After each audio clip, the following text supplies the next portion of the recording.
Donc, deux Zohar de Chok l'Israël de jeudi, de Nassau. Il a pris dans le Zohar de Nassau qui parle du Birkat Kohanim un petit passage où on parle de Birkat Kohanim. Donc, tout de suite, on va rentrer dans une discussion.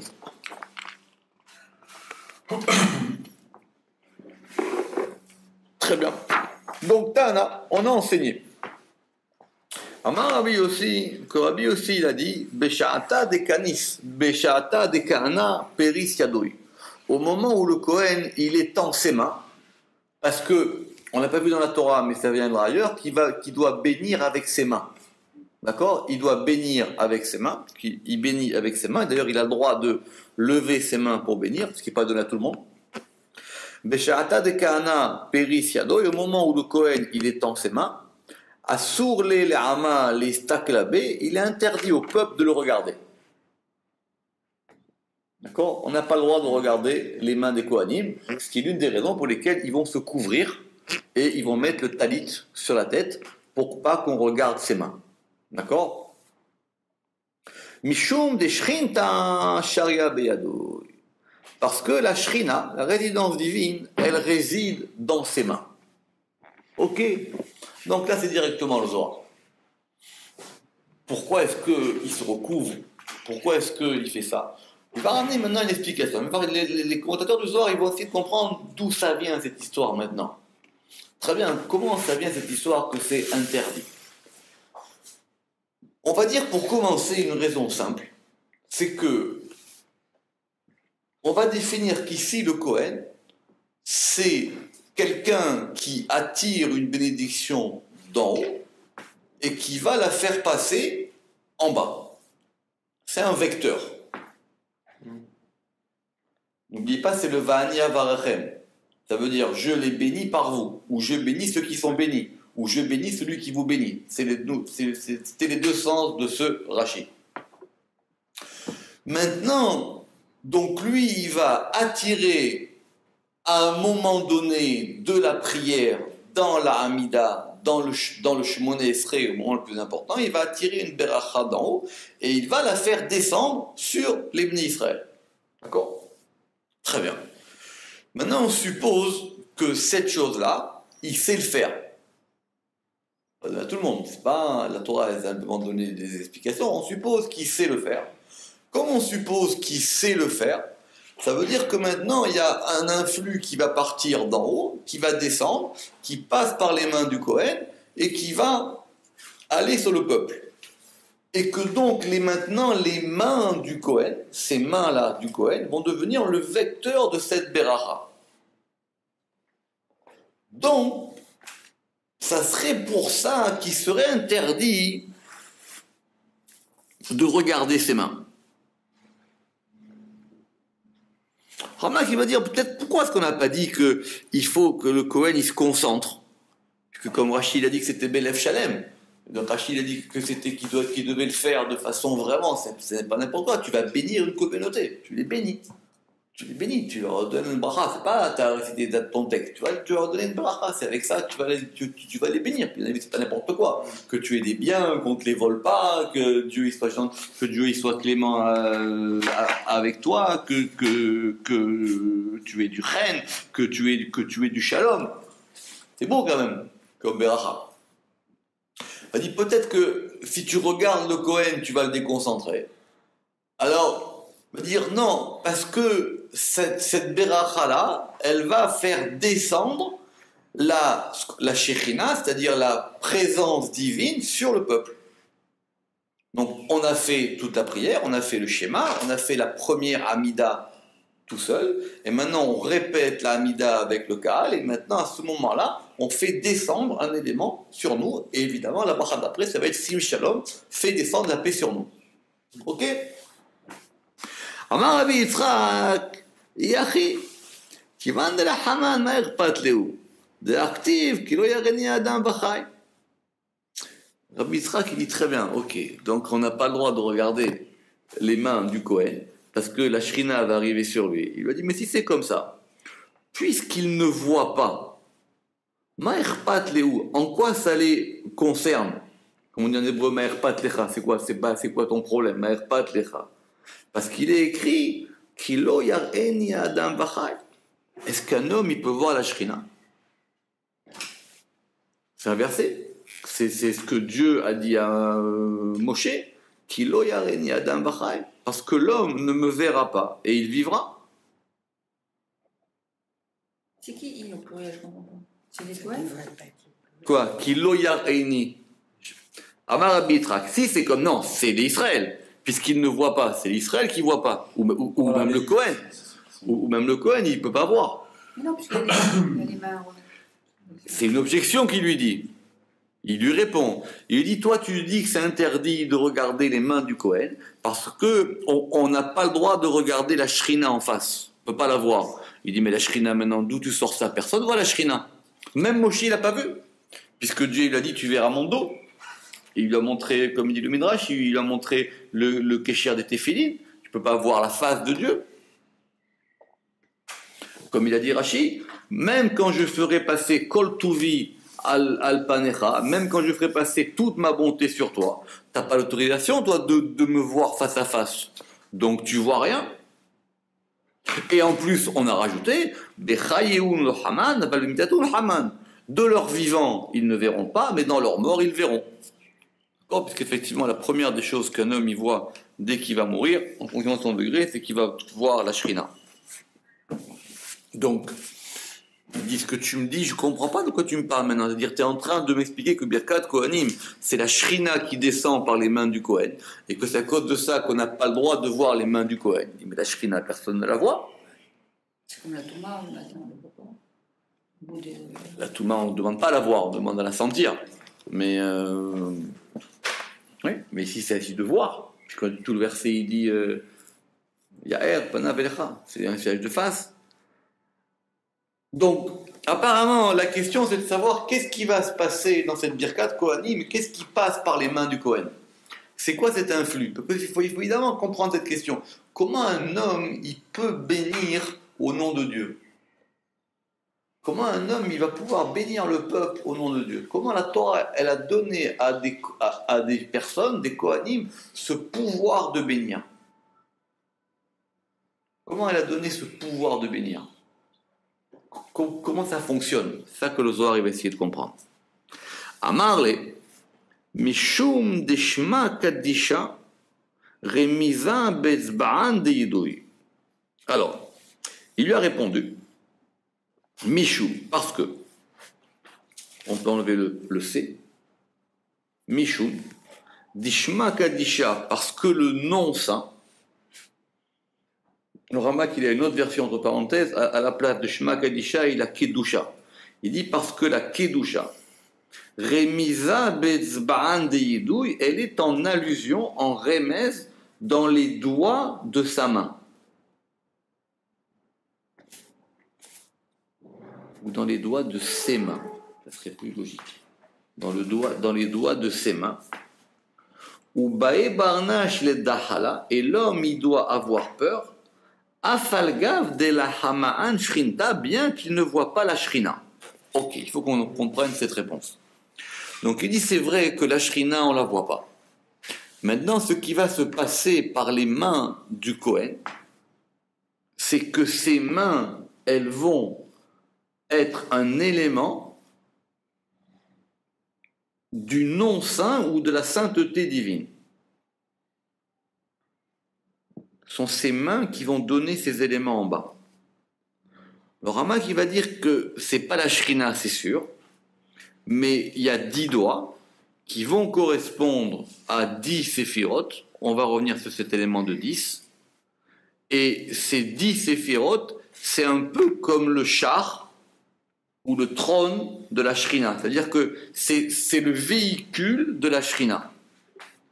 C'est par ça que la Shrina passe. La Shrina, elle passe par les mains du Kohen. Et donc, la ba'an et stakla beyadehu de kahane. Et donc, ils ne doivent pas regarder les mains du Kohen. Begin de la ishkachun ama hatzifan legabe shrinta, afin que le peuple, il ne soit pas impertinent envers la résidence divine. C'est-à-dire, c'est pour faire kavod, quoi. On ne peut pas, style, regarder un Kohen qui vous bénit comme on regarde n'importe qui. Il faut donner un élément de dire ça descend d'en haut. Il y a quelque chose qui descend d'en haut qui vient sur nous. Donc, c'est pas exactement la Shrina, mais c'est le vecteur c'est le vecteur qui fait que cette Shrina, elle va descendre.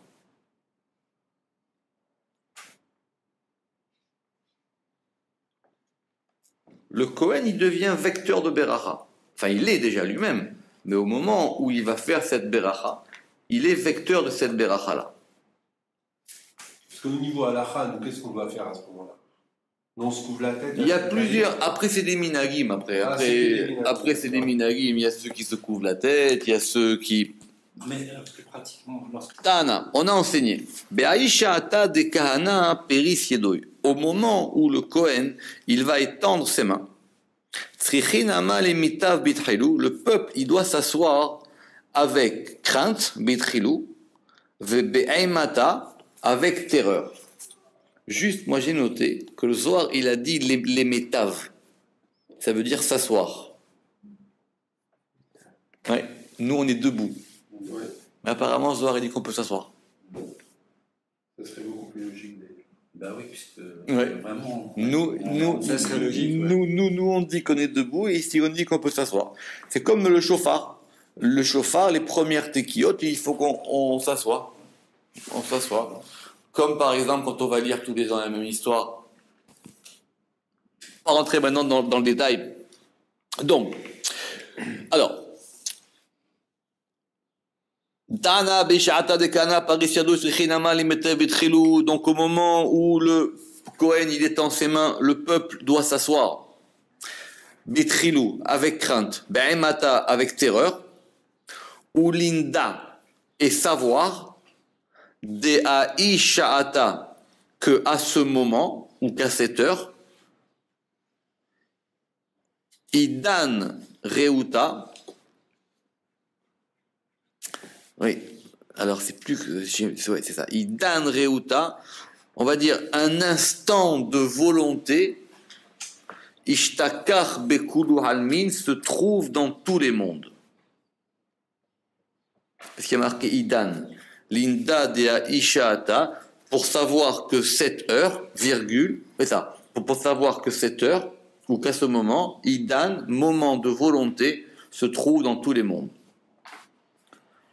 Alors, donc le Zohar maintenant, il va essayer d'expliquer par allusion, parce que ça ne sera pas très clair, sauf dans le Harizal, il va expliquer un peu plus qu'est-ce qui se passe dans cette Beracha.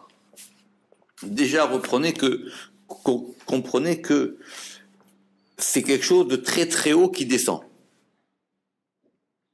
Mais c'est très très haut parce que ça arrive au point culminant de la tfila. C'est une fois parce qu'on a fait le schéma, parce qu'on a fait la Amida la première, parce qu'on a fait la seconde, etc. Et maintenant, à ce moment-là, il y a un élément qui s'appelle, le Zohar, il va appeler ici le Ratson, Ishtakar Bekul Almin, va se trouver dans tous les mondes. Vraiment c'est simple, c'est un degré de Keter, c'est un degré du plus haut degré qui descend en bas. D'après le Harizal, ce degré qui descend, c'est une protection qu'on va avoir sur nous qui va durer 24 heures. Dans cette Birkat Kohanim. Ou Midbarhan Ila'in Vetataïn, et sont bénis supérieurs et inférieurs, le deuxième sont bénis, il est en trop. Velet Dinha Bekulehu, et il n'y a aucune rigueur, il n'y a aucun din Bekulehu dans tous. Plutôt que dans eux. Parce que c'est un moment de shalom. Parce que le Kohen, c'est un moment de protection. Donc ça va amener une beracha et un shalom dans tous les olamot, puisque même en haut, ils sont bénis par en bas. Ce qui était peut-être en allusion dans le Va'ani Avarechem, et je vous bénirai, ça veut dire que par le Kohen, je vous bénis, et par le Kohen, tout est béni. C'est le Kohen qui est le vecteur de la beracha dans cette histoire-là. Le Chazan, il peut faire ce qu'il veut, mais il n'est pas Kohen. Mais Dieu a donné, c'est ça l'histoire. Ici, Dieu a donné un ordre, et donc un ordre et une particularité et un pouvoir au Kohen de donner une beracha. C'est comme s'il le faisait lui-même, Hachem. Oui, mais il passe par le Kohen. prend à nous que c'est. Mais il passe par le Kohen. Et donc, on ne peut pas l'avoir sans le Kohen. C'est pour ça que à chaque élément, quand tu vas faire par exemple une bar mitzvah ou une brit mila ou la nomination d'une fille ou un pidjon ben ou un mariage, si tu veux une bracha, il faut la prendre d'un Kohen. C'est toujours mieux parce qu'il est préposé à ça. Le Kohen, il est préposé à distribuer ses berachot. Ve'u sha'ata, et ce moment d'Edgale setima atika de atikin bezehir anpin veshtakar shlema bekula. Le soir maintenant il va. Et c'est le moment d'Edgale setima atika de atikin bezehir anpin où va se dévoiler l'enfoui, ancien des anciens, bezehir anpin dans le petit visage, veshtakar shlema bekula. Et la paix se trouve en tout. Ça veut dire simplement, pour essayer de voir simplement, qu'il y a un degré qui vient de Atik, Atik c'est le plus haut degré, qui descend jusqu'en bas, dans Zeir Anpin, et qui va apporter le shalom à tous les degrés. C'est pour ça que la beracha, elle se termine en disant Veyasem lecha shalom. C'est un degré qui amène le shalom dans tous les niveaux. Et ce shalom qui est amené dans tous les niveaux, il va permettre de tout lier.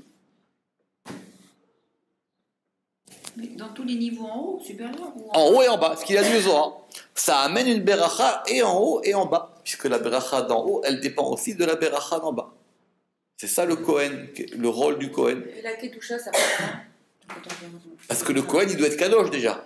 Non, je parle de la Kedusha dans la... C'est un autre degré. La Kedusha, hein, c'est... Quand on regarde la prière, comment elle est structurée, la prière, elle est structurée de façon très précise. Et ça marche par étapes, ça marche par degrés. C'est pour ça qu'il faut même si on prie vite, il faut faire tout. Tout vite, il vaut mieux faire tout vite que peu lentement. Parce que c'est une construction. C'est-à-dire, c'est comme si vous lancez une fusée. Il vous faut le premier étage, le deuxième, le troisième et le quatrième. Donc il vaut mieux lancer une petite fusée entière que lancer un seul étage. Parce que la fusée, elle tombe. Elle tombe pas son but. Elle décolle même pas. Elle décolle même pas. C'est pour ça que la tfila, donc il faut commencer au brachot hashachar avec toutes les kétorettes. On commence pas au doux. On commence pas au doux, donc premier étage. Deuxième étage, on fait Odou, Hachem Meler, Baruch She'amar, jusqu'à Aviashir Moshe et Ishtabach. C'est le deuxième étage de la fusée. Troisième étage de la fusée, c'est le schéma. D'accord? C'est le schéma. Le schéma après la Amida. D'accord? La Amida, là, vous avez mis tous les réacteurs dans la fusée maintenant. Votre fusée, il n'y a pas de problème. La Amida, si vous priez avec Minyan, il y a la Chazara de la Amida, et après, c'est la redescente. Parce qu'il faut faire redescendre. Après, c'est soit vidouille, s'il y a vidouille ou pas. Et après, on redescend. Ashrei, Uva, la bracha du jour, les kétorettes qui vont faire écho aux premières kétorettes qu'on a fait dans le premier, parce qu'il faut boucler la fusée. Si t'as pas des kétorettes, après ils peuvent rentrer manger ceux qui ont pas le droit de manger. Et le barechoud, nous les chabéas. Là t'as fait, pour parler de la prière du matin. D'accord? C'est lié, l'Amida n'est pas... Si on fait acheter l'Amida, ça va pas. C'est tout lié. Ça dépend ce que vous faites. C'est mieux de faire ça que de rien faire. Une manière différente, plus saut devant les choses. Amar Rabbi Shimon, Be'anet latkre resheun yud yud yud. Ces trois versets, ils commencent par yud. C'est-à-dire, Yevarecha Hashem veishmerecha, ça commence par un yud. Ya'er Hashem panav elecha vechoneka, ça commence par un yud. Issa Hashem panav elecha veyasem lecha shalom. D'accord? C'est trois yud. On va déployer trois yud. Le sod de Vesamu et Chemi al Semi val Bene Israël, ça va être par 3 yud. Et évidemment, tous les commentateurs du Zohar, ils vont essayer, y compris le Harizal, de décrypter comment fonctionne cette berachot. Parce qu'une beracha, ça dit quelque chose. Mais comme on est en hébreu, les mots en hébreu aussi, ils agissent. Quand on dit à quelqu'un « je te bénis », c'est tu lui souhaites une bénédiction. Et quand tu dis « je te bénis », de dire en hébreu le mot « je te bénis », ça provoque déjà une beracha. Que c'est lié à la manière dont on le dit. Alors, donc, comment ça fonctionne, ces 3 yud? On peut dire plusieurs choses sans rentrer dans les kavanotes, parce que les kavanotes vont être compliqués. Mais on va dire que il faut 3 degrés. Il faut 3 degrés de ces yud. Il faut 3 yud. Rabbi Moshe Chaim Vital, il va dire que 3 yud, ça fait un vav. Non, 3 yud, ça fait un vav. C'est un vav, c'est un vecteur qui va du haut vers le bas, mais ce vav-là, il est fabriqué avec 3 yud. 3 tiers de vav. Oui, 3 tiers de vav. On va dire ça comme ça, sans rentrer trop dans des détails. Ou alors, on va dire que yud, ça vaut 10.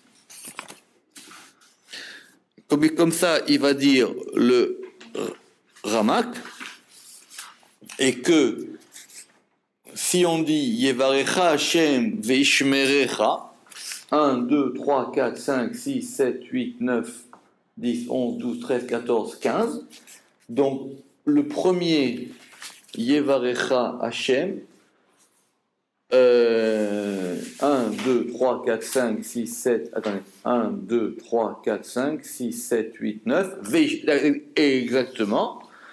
Donc, on va compter 10 lettres, et après, à partir de Veishmerecha, Panav, Elecha, Veyasem, Lecha Shalom, on aura encore 9 lettres. Enfin, 9 mots. Ça va être des manières de calculer les kavanotes, comment ça fonctionne, ces éléments-là, quand on va faire les kavanotes pour recevoir cette beracha. En tout cas, tous pour montrer la parfaite croyance. Et pour être béni de l'ancien, celui qui en a besoin, plutôt que qui en a besoin. Pour que chacun y reçoive une beracha qui lui soit convenable.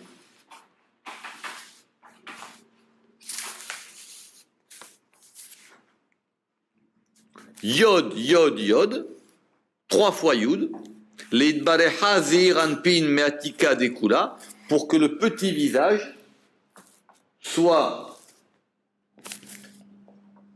Le petit visage, c'est simple, le petit visage c'est le niveau d'en bas. N'essayez pas de faire trop compliqué. Le petit visage, c'est le niveau d'en bas. Le grand visage, c'est le niveau d'en haut. Parce que, comme dit le Ramchal, nous, on voit les choses par le petit visage. C'est-à-dire qu'on voit la petite lumière. On ne voit pas la grande lumière des choses. Le mal, on le voit pas très bien. Et le bien, on le voit pas très bien. Il y a simplement qu'en haut, on voit les choses avec un grand visage. On voit exactement comment ça fonctionne. C'est comme si vous êtes en 120 watts et vous êtes en 2000 watts. Vous voyez les choses différemment. C'est pas le même éclairage de couleur. Nous, on est au niveau du petit visage. Et donc, ce qu'on veut, c'est que le petit visage, il soit complètement béni du degré le plus haut. Ou begin kach, et c'est pour ça que on a dit Yevarecha Hashem, donc que Dieu te bénisse en haut, Veishmerecha, et qu'il te protège en bas. Vechen bekulu. Donc du coup, on va maintenant diviser chaque beracha entre un degré en haut et un degré en bas. Yevarecha, Veishmerecha. Comme d'ailleurs il avait dit Rashi. Yevarecha, ça veut dire que Dieu il t'envoie une beracha d'en haut. Veishmerecha, et que tu sois protégé d'en bas. Si tu m'envoies quelque chose et que le lendemain je me fais voler, c'est sympa, je l'ai reçu d'en haut, mais après elle a disparu. Donc j'ai un degré d'en haut et un degré d'en bas. Après, pareil, on aura Ya'er Hashem Panav Elecha, que Dieu, il éclaire ton visage sur toi, Vechuneka, et que ça va t'apporter en bas un élément que tu vas te retrouver gracieux ou de la grâce dans le monde. Ou alors Issa Hashem Panav Elecha, que Dieu il éclaire, il lève ta face vers toi, Veyasem Lecha Shalom, et qui te mette de la paix en bas. À chaque fois, on prend un degré d'en haut et on l'amène en bas. Et ça fait 3 degrés. En fin de compte, ça en fait 6. Ça fait 3 degrés d'en haut qui vont donner 3 degrés d'en bas. Et si vous regardez bien, à chaque fois, il y a un Yud. Yevarecha Yishmerecha, Yaer Yichuneka, Yissa Yasem Lecha Shalom. Mais le plus intéressant, c'est ce qui va venir. Le sod pour lequel vous êtes venu, Vetana, et on a enseigné. Alors, la vérité, c'est pas exactement du Zohar, c'était déjà dans la Gemara, mais ici il y a marqué Vetana, Tana Kame de Rabbi Shimon, et on a enseigné devant Rabbi Shimon. Aïman de Mitztaer Behalme, celui qui est peiné dans un rêve. On va parler des rêves. Très bien. Ça veut dire quoi d'abord? Mitztaer behalme, celui qui est peiné par un rêve. Ça veut dire que c'est un rêve qui va lui causer quelque chose. Vous savez que déjà, les Hébreux sont comme les anciens, on accorde beaucoup d'importance aux rêves. Bien qu'on dise que la plupart des rêves, c'est ch'tout, mais comme ça qu'on dit aujourd'hui, mais on voit bien qu'un rêve, c'est important. Puisque l'histoire de Yosef, l'histoire de Yaakov, l'histoire de tous les rêves, l'histoire des rêves de Nebuchadnezzar, l'histoire du rêve de Pharaon, etc. Donc le rêve, c'est un message qu'on a d'en haut. D'accord? Maintenant, quand on reçoit ce message d'en haut, donc c'est connu qu'un rêve, c'est comme si vous recevez une lettre. D'accord? Maintenant, une lettre, comme il dit le Zohar, comme il dit la Gemara, un rêve qui n'est pas interprété, c'est comme une lettre qui n'a pas été ouverte. Et vous avez reçu un courrier, mais vous n'avez pas été le chercher. Mais vous l'avez reçu. Si c'est une assignation en justice, ou si c'est les numéros du loto, ou si c'est un chèque, ou si c'est un truc, la lettre, vous l'avez reçue. D'accord? Donc le Zohar, il dit que de toutes les manières, même si on ne l'ouvre pas, la lettre, vous l'avez reçue. Donc il vaut mieux l'ouvrir. Maintenant, en fonction de la manière dont nous, on va lire la lettre, on change pas le rêve, mais on change les conditions d'application du rêve. C'est ce qui explique le Zohar à propos du rêve de Yosef. Parce que Yosef, il avait fait un rêve. Yosef, il avait rêvé qu'il était au cercle, enfin au centre d'un cercle, et il y avait ses frères autour de lui. Et ses frères, ils avaient chacun une gerbe, vous vous rappelez, et que la gerbe des frères se courbait devant celle de Yosef. Donc ça, c'est le rêve. Maintenant, les frères, ils ont mal interprété le rêve. Ils ont interprété qu'ils ont dit « Amalor timloch alenu, ambashol timshol banu ». Il a dit quoi? Toi, tu vas nous dominer, toi, tu vas être maintenant notre roi. Au lieu de voir que dans le rêve, c'était Yosef qui leur donnait la beracha. Ils ont vu dans le rêve que Yosef devenait le patron. C'est pas pareil. Grande différence. Au lieu de voir que quelqu'un, et c'est par lui que va passer ta beracha, tu vas te dire quoi? Alors maintenant, je vais te cirer les pompes. À cause de ça, il a fallu que Yosef il parte en Égypte et qu'il se retrouve vraiment dans une position où eux, ils viennent s'agenouiller devant lui. Donc ce principe-là, c'est le principe qu'on explique souvent mal, que le rêve, il va d'après son pitaron. Que le rêve, il va d'après son interprétation. Mais c'est pas exact. Que vous avez rêvé, vous l'avez rêvé. Ça va se passer. Maintenant, nous, on fait en sorte des conditions d'application de la chose. Un exemple simple. Si tu rêves que tu gagnes au loto, vaut mieux que ça ne soit pas le lendemain du jour où tu as un accident, un AVC. Ou si tu rêves qu'il va t'arriver quelque chose de mal, faut mieux que ce soit pour t'éviter un truc d'encore plus mal. Donc nous, on va faire en sorte que les conditions d'explication du rêve, elles se passent dans les meilleures conditions possibles. Voire même, dans certains cas, qu'on puisse annuler le rêve. D'accord? Mais un rêve, c'est comme une missive que vous recevez. Il a dit le soir, ça veut dire que vous avez reçu une lettre, et Rabbi Shimon il a posé la question, il lui a dit, mais et si j'ouvre pas la lettre? Là-bas, il va avoir du mal à répondre, à la fin, il va dire oui, non, il va dire non. Si tu n'as pas ouvert la lettre, la chose, on t'a déjà informé de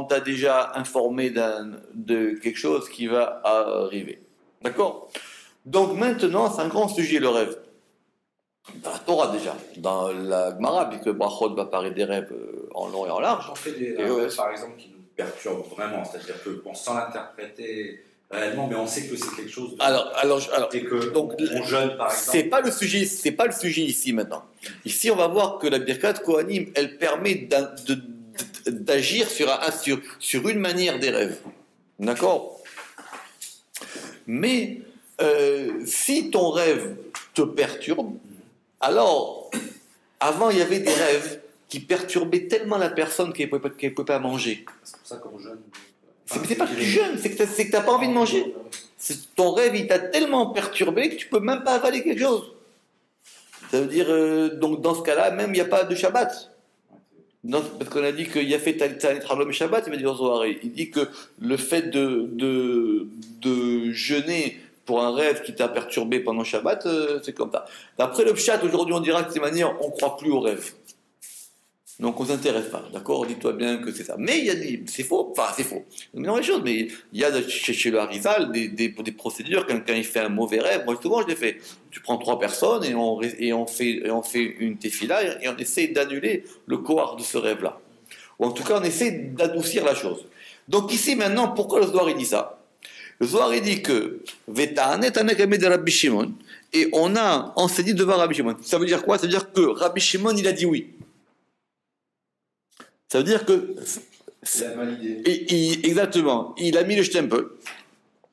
Ayman de Mistaer Behalme, donc celui qui est peiné par un rêve. Led Beshaata de Kahane par Seyadeu. Leite, qu'il aille. Au moment où les Kohanim, ils étendent leurs mains, Velema, et il va dire Ribono shel olam, ani shelar bechalomota shelar, et il doit dire une prière qui est marquée dans la Gemara, qu'on va faire en bas. Donc cette prière, elle est facile, et c'est déjà marqué dans la Gemara de Brachot. Donc il dit, donc ça veut dire quoi? Maître du monde, Ribono shel olam, ani shelar, je suis à toi, vechalomotai shelar, et mes rêves sont à toi, et je ne sais pas ce qu'est ce rêve. Que je l'ai rêvé moi, ou mes amis pour moi, ou moi pour les autres, parce qu'on ne sait pas si c'est un rêve que vous avez rêvé pour vous, ou pour quelqu'un d'autre, comme l'histoire de l'autre, du Sar à Mashkim, parce qu'il avait rêvé pour Yosef, d'accord? S'il est bon, renforce-le et accomplis-le comme les rêves de Yosef.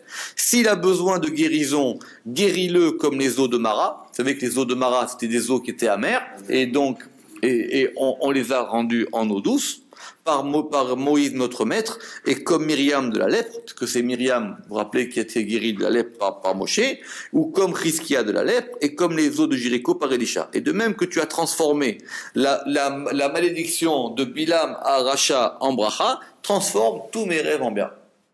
D'accord? Donc ça, donc d'après le Zohar, d'après le Mara, c'est quelque chose que, et d'ailleurs même, j'ai vu des gens, quand ils ont un mauvais rêve, il faut tout faire pour aller à la synagogue et écouter Birkat Kohanim. D'accord? Même tu te déplaces dans une synagogue et tu dis quelle heure c'est Birkat Kohanim. D'accord? Juste une histoire, il y en a un, c'est connu qu'au moment de l'accouchement, pour que ça se passe bien l'accouchement, il faut faire Pirat Echal. D'accord? Il faut faire Pirat Echal, il faut ouvrir les portes du Echal quand ta femme elle va accoucher. D'accord? Et en Israël, il y a des shtibler. Vous savez, c'est des endroits où il y a des prières les unes après les autres. Ah, il est resté là-bas toute la journée, il a fait Pirat Echal, il a attendu un minyan après un autre minyan, il a fait 30 fois dans la journée. Donc après, évidemment, ça s'est bien passé l'accouchement. Cette prière-là, il faut la faire tout de suite après le rêve. Non, il faut la faire au moment de Birkat Kohanim. Si le rêve est ancien. Alors, ça c'est une autre question, mais il faut le faire. Alors maintenant, non, mais il a raison. Il a raison. Si maintenant, et que vous êtes tourmenté encore par. Oui, non, mais il a raison, Fida Kimovic. Si maintenant tu es dans une communauté où il faut Birkat Kohanim une fois par an, t'as compris. Donc Mashma, C'est pour ça que les Ashkenazim, ils ont Mashma d'ici que d'après le soir, c'est tous les jours. Parce que si tu dois attendre une fois par an, maintenant, Alors, Pessah, tous les jours, on Pessah, banalise Shavuot, pas hein? on la banalise pas. Ça explique. Au contraire, il faut la faire Les tout. Ashkénazes, il faut attendre. Oui, mais si vous attendez maintenant une fois par an pour Non, Birkat une fois pour les Kohanim, fêtes. c'est tout, une fois pour les fêtes, d'accord? Comme la question, elle est maintenant Amaï. Pourquoi? Donc, je reprends. Cet enseignement, c'est l'enseignement de la Gemara. Le soir, il dit que maintenant, quelqu'un, il a dit devant Rabbi Shimon, et Rabbi Shimon, il n'a rien dit. Donc, ça veut dire que ça marche. Amaï. Très bien. Mishum dea isha'ata. Parce que à ce moment, ishtakehu rahame be'almin kuleu. Parce qu'à ce moment, les miséricordes se trouvent dans tous les mondes. Donc c'est un moment, c'est un etratson, c'est un moment de rachamim.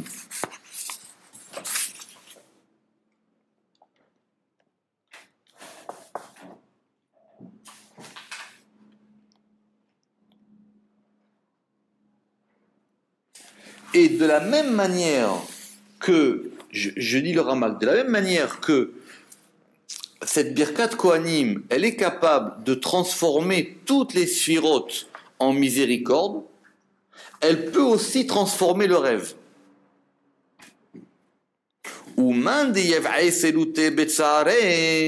Et celui qui prie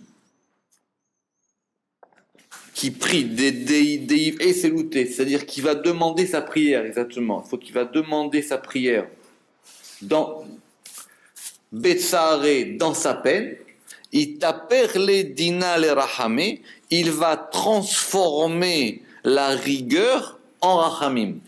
Donc, ça veut dire quoi maintenant? Que la Birkat Kohanim, c'est une beracha qui permet de transformer une chose en une autre. Et ça, c'est un pouvoir que Dieu a donné au Kohen.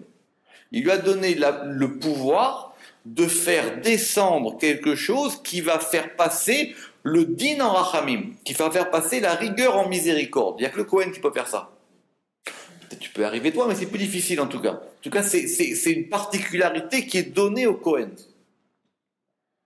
Maintenant, lui, il reçoit cet élément-là, et comme il peut faire ça à ce moment-là, parce que Dieu lui a donné le pouvoir, toi, tu peux venir, tu dis, moi aussi, je veux qu'on transforme mon mauvais rêve en bon rêve. C'est la même notion de passage, c'est le même cas. Exactement. Moi, je veux que maintenant, c'est-à-dire que, c'est quand il y a une opération qui est en train de se faire, donc pendant la Birkat Kohanim, et donc pendant la Birkat Kohanim, on peut faire ça. Je crois même que dans les livres, il y a une tefila du Chida, pour transformer les rêves. Il y a une tefila du Chida qu'on fait pour les rêves pendant Birkat Kohanim. Baruch Adonai Leolam. Amen ve Amen.